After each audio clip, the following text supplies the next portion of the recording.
یہاں میں اس اشکال کو لے کر آتا ہوں. آپ کہیں گے اچھا مفتی صاحب اصل تو روحانی زندگی ہے. اصل کیا ہے بھائی؟ روحانی زندگی. اچھا برا ہونا چاہیے, انسان کو اچھا ہونا چاہیے, برا تو پیسوں ویسوں کا تو کچھ بھی نہیں ہے. تو جس سلسلے میں ہمارا آنا ہوا وہ سلسلہ تو بڑھ گیا پھر. کیا خیال ہے بھائی؟ بالکل. ٹکٹ کٹا کے واپس جاتے ہیں, بنگلہ دیش والے بنگلہ دیش جاتے ہیں, جو سری لنکا سے آئے ہوئے ہیں وہ سری لنکا جاتے ہیں, اور پاکستان والے پاکستان جاتے ہیں. بس اچھے بنتے ہیں, کوشش کرتے ہیں, سچ بولیں گے, برائیوں سے بچیں گے. انڈیا والے انڈیا جاتے ہیں, تو بس ٹھیک ہے. یہ غلطی ہوئی ہے پادریوں سے. ونس اپون اے ٹائم انہوں نے جب بائبل میں دیکھا کہ دنیا مسافر خانہ ہے, اور یہ جو میری پوری تقریر ہے یہ تو تمام آسمانی کتابوں کی باتیں ہیں, یہ صرف قرآن کی تھوڑی ہیں, تمام پیغمبروں کی یہی دعوت تھی. ان سے ایک بڑی مسٹیک ہوئی. انہوں نے کہا پھر اچھا وہ ہے جو جنگلوں میں نکل جائے. کسی فیلڈ میں ترقی کرنے کی بالکل بھی ہمیں چندہ ضرورت بولو نہیں. اب ہمیں کچھ بھی نہیں کرنا, اب ہمیں اللہ اللہ کرنا ہے, تہجد پڑھنی ہے, نماز پڑھنی ہے, روزہ رکھنا ہے. تو پادری چلے گئے جنگلوں میں جا کے, اور انہیں رہبانیت ترک دنیا, رہبانیت کسے کہتے ہیں؟ دنیا کی تمام نعمتوں سے دستبردار ہو جانا. پھر انہیں شادی کرنا بھی چھوڑ دی. بھائی بیوی ہوگی تو خرچہ اٹھانا بولو پڑے گا, اور پھر اولاد ہوگی تو اس کی ٹینشن ہے بھائی اللہ اللہ. وہ ایک آدمی تھا جنگل میں, ایک قوم تھی, اس سے کسی نے پوچھا کہ تمہاری قوم میں بزرگ نہیں ہوتے؟ ایک پاکستانی سے کسی نے, کوئی کہیں چلا گیا, اس نے کہا ہم لوگ کے یہاں بہت چھوٹے موٹے بزرگ نہیں رکھتے, ہم لوگ ہوتے کم ہیں لیکن خاندانی بزرگ ہوتے ہیں. اس نے کہا کیسے یار؟ اس نے کہا ہمارے جنگل میں ایک بزرگ ہے, ہماری قوم میں بہت نیک آدمی ہے, تو اتنے نیک ہیں کہ انہوں نے دنیا چھوڑ کے جنگل میں جا کے اللہ اللہ کرنا شروع کر دیا. تو وہ انٹرویو لینے والا پہنچ گیا, یار اس بزرگ سے انٹرویو لیتا ہوں, تو واقعی بہت ہی بڑا بزرگ ہے کوئی جو ساری دنیا چھوڑ کے جنگل میں جا کے انٹرویو لینا شروع کیا. بھائی آپ یہاں کیوں آئے؟ اس نے کہا یہ دنیا پرستی, لوگ گاڑیوں میں, بنگلوں میں, شادیوں میں, اور بچے پیدا کرنا, اور یہ ساری نعمتوں میں لذتوں میں گم ہیں, اللہ کو بھول چکے ہیں. تو میں یہاں اس لیے آیا ہوں, یہاں درختوں کے پتے کھاتا ہوں اور نہروں کا پانی پیتا ہوں اور سارا دن عبادت میں گزارتا ہوں. وہ بڑا متاثر ہوا, یار واقعی تمہاری قوم میں ایک بزرگ ہے, لیکن ہے وہ کیا؟ یعنی تم لوگوں نے کوالٹی پہ کو فوکس کیا ہے, کوانٹٹی پہ تمہارا زور نہیں. میں جب اپنے بیان میں بتاتا ہوں اتنے بچے اتنے, تو لوگ, ایک صاحب نے میرے بیان میں کمنٹس کیے کہ مفتی صاحب کوانٹٹی سے زیادہ نا کوالٹی کو فوکس کرنا چاہیے, دو ہوں تمیز کے ہوں. یہ اتنے بچے, اتنی شادیاں, اتنے بچے, یہ بہت تقیانوسی ہے. کوانٹٹی کو نہیں, کوالٹی, ایک ہو ڈھنگ کا ہو. یہ وہ لبرل لوگوں کا نعرہ ہے کہ ہر برائی پہ لیبل کیا لگایا جاتا ہے؟ اچھا, یہ فرض کر لیا گیا ہے کہ کم ہوں گے تو کوالٹی وائز اچھے ہوں گے, حالانکہ یہ فلسفہ ہی غلط ہے. بہن بھائی ایک دوسرے کی جیسی تربیت لاشعوری طور پہ کر رہے ہوتے ہیں ویسی ماں باپ نہیں کر پاتے. بچوں کی ایک پوری گیدرنگ جب تک نہیں ہوگی, بچے خود بھی اچھے نہیں ہو سکتے, بہت مشکل ہے.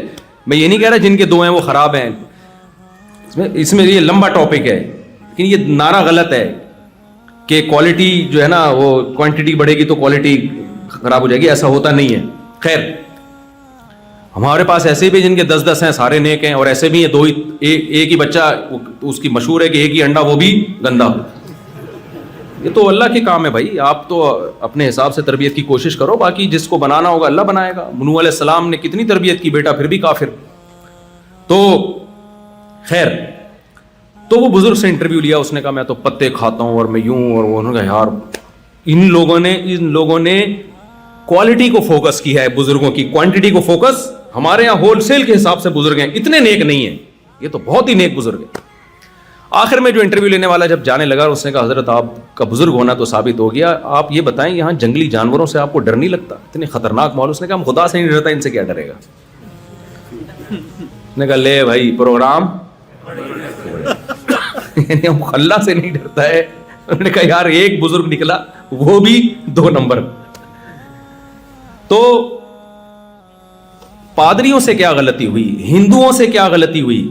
یہ تمام مذاہب میں کامن ہے یہ چیز کہ مذہب پہ اگر چلنا ہے تو دنیا کو چھوڑنا پڑے گا. ہندوؤں کے پنڈت میں آپ نے دیکھا ہوگا نا, آج کل تو یوٹیوب نے سب کو ایکسپوز کر دیا ہے, اور ہندوؤں کے پنڈت ایسے آ رہے ہیں جن کے جسم پہ کپڑے نہیں ہوتے, اور ہڈیوں کا ڈھانچہ بنے ہوئے ہوتے ہیں, دنیا سے بے رغبتی. ایک ہندو نے میرے بیان پہ کمنٹ کیے کہ یہ مولوی مسلمانوں کے مذہبی رہنماؤں کو دیکھو, ریوو میں گھوم رہے ہیں, فرانس جاپان کی سیریں ہو رہی ہیں, ہمارے پنڈت ہوتے ہیں اصل, کھانا پینا چھوڑ دیتے ہیں, دنیا سے بے رغبتی. اس نے اپنے لحاظ سے صحیح بات کی. تو یہ سوال آپ کے ذہن میں بھی آ سکتا ہے, بھائی بات تو صحیح ہے, جب اصل میں روحانی زندگی ہے تو کباب کوفتے کھانا کیوں کھائیں پھر ہم. تو خوب سمجھ لو, نبی صلی اللہ علیہ وسلم نے فرمایا لا رہبانیت فی الاسلام, اسلام میں رہبانیت نہیں ہے, دنیا نہیں چھوڑ سکتے آپ. پھر سوال پیدا ہوتا ہے جب دنیا بھی نہیں چھوڑنی اور اصل زندگی بھی روحانی ہے, تو یہ دونوں چیزوں تو ایک دوسرے کے اپوزٹ ہیں, یہ جمع کیسے ہو سکتی ہیں؟ یہ اسلام کا کمال ہے. سمجھتے ہو گے نہیں سمجھتے؟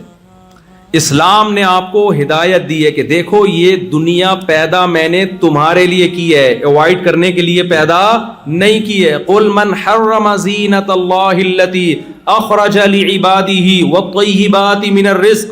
اے نبی ان سے آپ کے مشرکین یہی تو کرتے تھے, یہ اونٹ بدھ کے نام پہ چھوڑ دیا, یہ اب ہم نہیں کھا سکتے, یہ گائے کا یہ فلانا گوشت نہیں کھا سکتے, جیسے ہندوؤں میں گائے کا گوشت ہے کہ بھئی مذہبی ان کا وہ ہے نہیں کھا سکتے.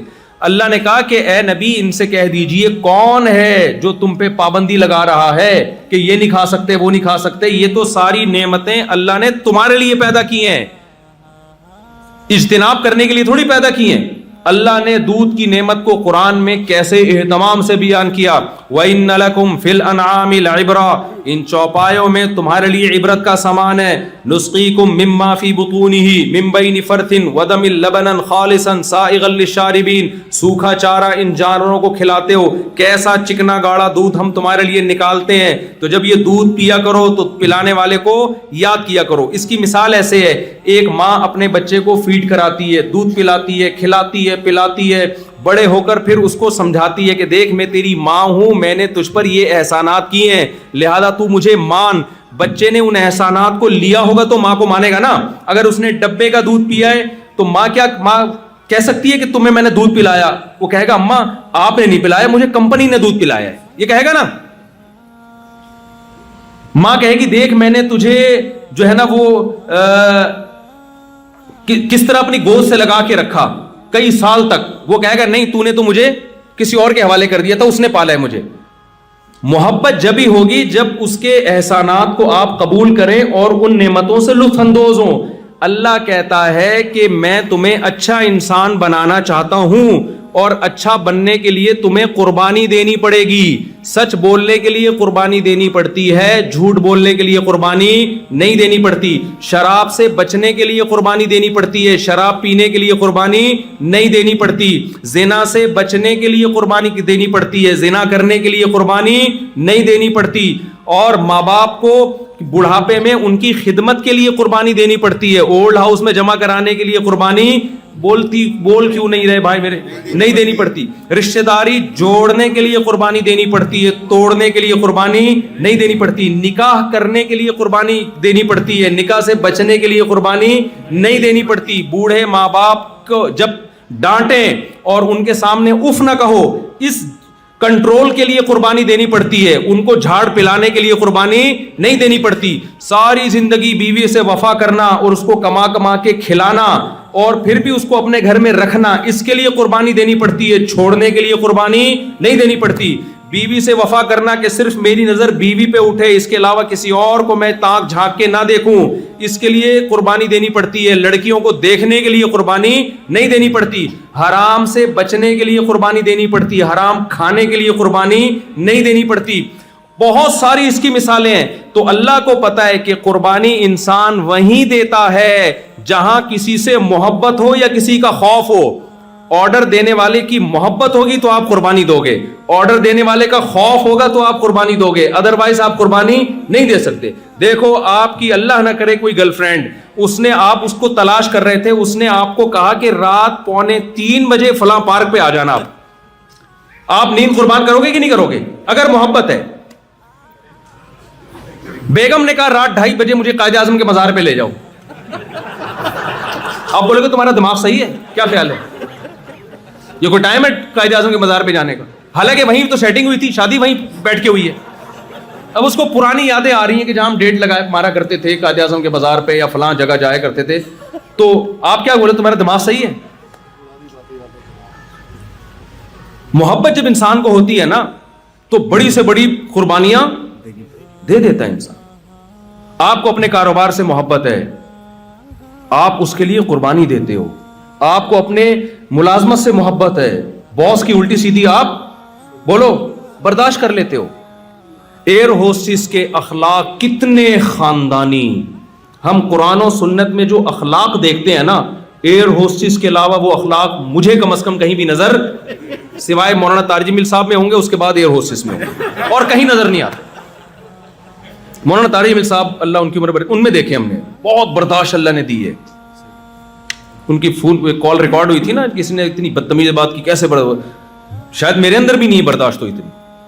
ایک ایئر ہوسٹس میں ہم نے دیکھا ہے, نبی صلی اللہ علیہ وسلم نے فرمایا مسکرا کے بات کرنا صدقہ ہے. ایئر ہوسٹس کیسے بات کرتی ہے بولو, مسکرا. قرآن کہہ رہا ہے کہ چیخو مت, ان انکر الاصوات لصوت الحمیر, اونسی آواز سے بات مت کیا کرو, جب بات کرو نرم لہجے سے. کیوں؟ سب سے بری آواز گدھے کی ہوتی ہے. تو اللہ کہتے ہیں تم گدھا بننا چاہتے ہو انسان, گدھے اور انسان میں ایک بڑا فرق آواز کا ہے. گدھے کی بات غلط نہیں ہوتی, اسٹائل غلط ہوتا ہے. گدھا جب چیختا ہے ڈھینچو ڈھینچو تو مطلب کھانا چاہیے نا, تو بات غلط کر رہا ہے کیا؟ بات غلط کرتا ہے بتاؤ بھائی, ڈھینچو ڈھینچو بول رہا ہے لوڈ زیادہ ہے یار, اس کو تھوڑا ہلکا کرے یار, یہی مطلب ہوتا ہے نا اس کا, تو بات غلط ہے. بھائی لوڈ اتنا ڈال دیا اس کو تو چیخے گا نا, تو کہے گا یار تھوڑا ہلکا, تو بات صحیح ہے نا, لیکن تمیز سے بھی تو کہہ سکتا ہے. کتنی تمیز سے ایکسکیوز می سر پلیز اس طرح کی بات کرتے ہیں. ایئر ہوسٹس اسٹائل میں بات کرتی ہے. تو چائے کافی ختم ہو گئی, بڑی تمیز سے, یہ تھوڑی سینڈل اتار کے مارے گی بدتمیز آدمی, ابھی تو چائے منگوائی ہے دوبارہ کیوں منگوا رہا ہے, پیشاب تیرا کہاں کرے گا تو پیشاب جا کے ہے, ابھی جہاز لینڈنگ کرنے والا ہے, سیٹ بیلٹ باندھی ہے, جب تیرے کو پیشاب آئے گا تو پھر اٹھے گا واش روم جانے کے لیے, بار بار چائے پی رہا ہے, بار بار. کبھی ایسے بولتی ہے سر ایکسکیوز می سر, بس سیٹ بیلٹ. تو گدھے کی بات غلط نہیں ہوتی, اسٹائل کیا ہوتا ہے غلط ہوتا. اللہ میاں نے یہ بولا کہ بات بھی صحیح ہونی چاہیے, اسٹائل بھی کیا ہونا چاہیے, وہ اسٹائل اگر میں قسم اٹھا کے کہوں نا تو غلط نہیں ہوں گا. ایئر ہوسٹس کے علاوہ ہمیں کسی میں نظر نہیں آیا کہ بات تمیز سے اور فلانا. تو بھائی جو اخلاق پیغمبر سکھانا چاہتے ہیں, بیوی کو کہ شوہر سے ایسے بات کرے, شوہر کو کہ بیوی سے ایسے بات کرے, وہ اخلاق میاں بیوی میں تو شارٹ ہیں. جو اخلاق اللہ سکھا رہے ہیں کہ باپ کے سامنے ایسے بات کرو, ماں کے سامنے ایسے بات کرو, اتنے فضائل اللہ میاں نے سنائے. نبی نے فرمایا قیامت کے دن میرے سب سے قریب وہ ہوگا جس کے اخلاق سب سے اچھے ہوں گے. گھر میں سب سے اچھے اخلاق ہوں گے, باہر نہیں. سب سے اچھے اخلاق کس کے؟ جس کے گھر میں اچھے اخلاق ہوں گے. تو وہ اخلاق ہمیں ایئر ہوسٹس میں نظر آتے ہیں. او بھائی ان کو کس نے, وہ تو کسی کا جنت پہ ایمان ہوتا ہے, کسی کا نہیں ہوتا. بہت سے تو غیر مسلم ہوتی ہیں, اس میں جنت جہنم کو مانتی نہیں ہے. تو آخر ان کو موٹیویشن کہاں سے مل رہی ہے؟ اتنے اچھے اخلاق ان کے پاس. 100 دفعہ بٹن دبائیں آپ. ایک ایئر ہوسٹس مجھ سے ملی, اس نے کہا میں نے آپ کا ایئر ہوسٹس پہ اخلاق والا بیان سنا ہے, اور بالکل صحیح ہے. وہ میں نے بیان یہ کیا تھا کہ ایئر ہوسٹس کے اخلاق اتنے اچھے ہیں, آپ 100 دفعہ بٹن دباؤ نا, بیل بجاؤ, 100 دفعہ آئے گی, ایک دفعہ بھی اس کی پیشانی پہ غصے سے لکیریں نہیں ہیں. ایکسکیوز می ہی کرتی رہے گی. لیکن یہی ایئر ہوسٹس جب کسی کی بیوی ہو, شوہر نے دیکھا یہ ایئر ہوسٹس کے اخلاق, جب سفر کر رہا تھا شادی سے پہلے جہاز میں نا, بٹن دبایا, چائے کافی, سر انگلش سب اردو انگلش مکس چل رہی ہوتی ہے, بڑا خوش ہوا, متاثر ہوا. اس نے کہا یار شادی کے قابل صرف یہ ہے. شادی کر کے لے آئے, بٹن پہ پاؤں رکھ کے کھڑے ہو جاؤ گے نا, بٹن ٹوٹ جائے گا, نہیں آئے گی وہ, نہیں. کیونکہ آپ اس کو وہ تنخواہ نہیں دے رہے جو کمپنی دے رہی. کمپنی اور ریٹائرمنٹ پہ اس کو الگ پیسے دے رہی ہے, تنخواہ الگ دے رہی ہے, علاج اس کا فری ہو رہا ہے, بہت ساری سہولتیں مل رہی ہیں, سفر فری ہے اس کا, ملکوں کی سیر کر رہی ہے, گھوم رہی ہے, پھر اس کے گریڈ بھی بڑھتے چلے جا رہے ہیں, ایک ٹائم پہ جا کے آفیسر بن جائے گی. تو اس کو موٹیویشن مل رہی ہے پیسوں سے, عزت سے. تو وہ کیا کہتی ہے, اس کو محبت ہے پیسوں سے, ہر ایک کو ہوتی ہے, اس کو بھی ہے. تو یہ محبت نے اس کے اخلاق ٹھیک کر دیے کہ نہیں کر دیے؟ کیا خیال ہے بھائی؟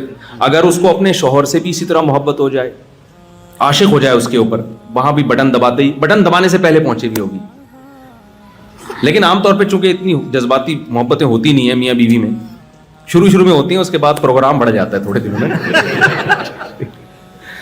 تو ہاں, اللہ سے اگر اس کو محبت ہوگی تو پھر شوہر بٹن پہ ہاتھ رکھے گا, فوراً حاضر ہو جائے گی. کیوں بھائی, اس کو پہلے سیلری سے محبت تھی, اب کس سے ہے؟ اللہ سے. اور اس کو نے اللہ کے رسول کا یہ پیغام سنا ہوا ہے کہ وہ عورت جنت میں نہیں جا سکتی جس کا شوہر اس سے ناراض دنیا سے چلا گیا نا, جنت کا راستہ. نبی نے فرمایا جس عورت کا شوہر ناراض ہو کے اس سے سو جائے وہ اس کی تہجد بھی اللہ قبول نہیں کرتا. اب اللہ سے محبت ہوگی تو اللہ کی محبت میں پھر اچھے اخلاق کر لے گی. اسی طرح شوہر کو بیوی کا حق جب ادا کرے گا جب محبت کس سے ہوگی؟ بولو, اللہ سے. کتنے لوگ میں نے دیکھے ہیں, اپنی زندگی میں دیکھے ہیں, 30 سال بیوی پیرالائز رہی ہے, اس کی خدمت میں گزار دی. کیوں بھائی یار, کسی کی بیٹی ہے یار, اگر میں اس کو اس حال میں چھوڑوں گا تو میں اللہ کو کیا منہ دکھاؤں گا؟ اللہ کی محبت میں برداشت کیا, پیرالائز بیوی, یعنی شادی کے بعد کوئی بیچاری کو ہو گیا عذر, زندگی مرگی کے دورے پڑنے شروع ہوئے عورت کو, برداشت کیا نہیں بھائی, علاج کراتے رہے. ایک دفعہ پیشانی پہ لکیر نہیں آئی کہ یار کہاں پھنس گیا میں. کیوں بھائی, ہم نے یہ اس کا اجر کون دے گا؟ تو بھائی جب تک اللہ آپ کی ڈکشنری میں, آپ کی سوسائٹی میں نہیں ہے, آپ اچھا انسان بننے کا تصور دماغ سے بولو نکال. اللہ سے محبت ہوگی تو سارے کام ہو جائیں گے, ورنہ نہیں ہو سکتے. میں سمجھا پا رہا ہوں اپنی بات؟ اللہ سے محبت ہوگی تو شراب چھوٹے گی, اللہ سے محبت ہوگی زنا چھوٹے گا, اللہ سے محبت ہوگی بیوی کا حق ادا ہوگا, اللہ سے محبت ہوگی ساس سسر کا احترام کرو گے, بھائی یہ ماں باپ کی طرح ہیں. اللہ سے محبت ہوگی عورت اپنے ساس سسر کی خدمت کر لے گی. بھائی اللہ نے انسان میرے سے ایک ریلیشن, آج ہر آدمی انڈیویجولی زندگی گزار رہا ہے, انفرادی, میری پرسنل لائف. خوب سمجھ لو, گوروں کے ہاں اچھائی اور برائی کا تصور الگ ہے, اللہ کی نظر میں اچھائی اور برائی کا تصور الگ ہے. یہ مت بھول جانا کہ آپ مسلمان ہو, آپ کلمہ گو ہو, آپ قرآن کو مانتے ہو, ہمیں قرآن نے ہدایت دی ہے. ان کے ہاں جوا کھیلنا برا بولو نہیں ہے. قرآن کہتا ہے انما الخمر والمیسر والانصاب والازلام رجس. اے ایمان والو, شراب اور جوا پلید ہے, حرام نہیں کہا, پلید کہا ہے. حرام سے اوپر کا لفظ ہے پلید. حرام تو بہت ساری چیزیں ہوتی ہیں, ناپاک تھوڑی ہوتی ہیں. چوری کا مال حرام ہے, ناپاک بولو نا نہیں ہے. لیکن اللہ نے جوے سے جیتے ہوئے مال کو کہا ایسے جیسے گو کھا رہے ہو, اتنا حرام ہے, گند کھا رہے ہو تم. شراب کو اللہ نے صرف حرام نہیں کہا, شراب کو کیا کہا؟ پلید. آپ کسی سے چوری کر کے مال کھاتے ہیں, آپ آب زمزم کی بوتل چوری کر کے پی رہے ہیں, حرام ہے, پلید تھوڑی ہے. لیکن اللہ کہتا ہے کہ تم اگر شراب پیتے ہو صرف حرام نہیں ہے بلکہ کیا ہے؟ پلید ہے. کپڑوں پہ لگ جائے گی, نماز نہیں ہوگی. گو کیوں کھا رہے ہو تم؟ یہ انسانوں کے کھانے کی چیز اور پینے کی چیز بولو نا نہیں ہے. تو غیر مسلموں کے ہاں اچھائی برائی کا معیار الگ ہے. اسلام کا معیار کیا ہے؟ اسلام وہ بتاتا ہے جو اللہ کہہ رہے ہیں. اسلام انسانوں سے پوچھ کے تھوڑی بتائے گا. انسانوں سے پوچھو گے تو انسان سب سے پہلے اپنے آپ کو فیور دیں گے. اگر کوئی شراب پیتا ہے وہ شراب کو برا کہے گا, وہ لا میں انلیگل قرار دے گا. بھائی وہ ہمارے یہاں ہوا تھا نا کہ وہ افغانستان میں 1996 میں کوئی جو افغانستان کے سربراہ نے اعلان کیا کہ چور کا ہاتھ کاٹا جائے گا نا, جوش میں آ کے ہمارے وزیر اعظم نے بھی اعلان کر دیا ہم بھی چور کا ہاتھ کاٹیں گے. اگلے دن انہی کی ہاتھ کی کٹی ہوئی تصویریں آ رہی ہیں کہ بھئی یہ پاکستان میں یہ قانون نافذ ہو گیا, چور کا ہاتھ کٹے گا. جنہوں نے قانون بنایا سب سے پہلے ان کے ہاتھ کارٹون آ گئے نا کٹے میں. ظاہر ہے بھائی نہیں بنائیں گے. وہ کیوں نہیں بنائیں گے؟ بہتوں پہ کیس ہوگا, وہ خود کٹ کٹا کے قیمہ بن جائے گا بھائی ان کا, اتنی چیزیں کٹیں گی ان کی, کیس بہت بڑے بڑے ہیں. انسان جب قانون سازی کرتا ہے سب سے پہلے اپنے آپ کو فیور کرتا ہے. اللہ جب کرتا ہے تو سارے انسانوں کو ایک نظر سے دیکھتا ہے وہ, کیونکہ اللہ سے کسی کا کوئی مفاد نہیں ہے. اس لیے حدود آرڈیننس جو ضیاء الحق کے دور میں نافذ کیے گئے, اس میں علماء نے کہا کہ یہ سزائیں جب نافذ ہوں گی اس میں گورنمنٹ کو معاف کرنے کا اختیار نہیں ہوگا. کیوں؟ حد ہے, جیسے چور کا ہاتھ کاٹنا.